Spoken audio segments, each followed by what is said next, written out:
মাতসুশিমা সুমাইয়া, আনিকা রানিয়া সিদ্দিকীর পর নারী ফুটবলে যুক্ত হচ্ছে আরও এক বাংলাদেশি বংশোদ্ভূত প্রবাসী ফুটবলার।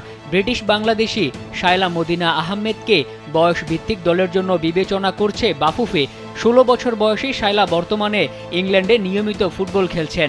২০১৫ সালে উদীয়মান এই প্রতিভা পূর্ণ স্কলারশিপে যোগ দেন ইংলিশ প্রিমিয়ার লিগের ক্লাব অ্যাস্টন ভিলার মর্যাদাপূর্ণ ফাউন্ডেশন ডেভেলপমেন্ট প্রোগ্রামে।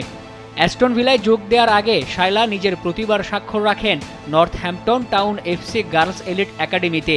ক্লাবটির অনূর্ধ্ব ১৩ দলের হয়ে ২ মৌসুমে ১৭ গোল এবং ২২টি অ্যাসিস্ট করে ২০২০-২১ মৌসুমে প্লেয়ার অব দ্য ইয়ার নির্বাচিত হন শায়লা। দেশের মানুষকে প্রতিদিন সুরক্ষিত রাখার প্রত্যয় নিয়ে সেফটি কেবলস সহ এলো সেফ সিলিং ফ্যান।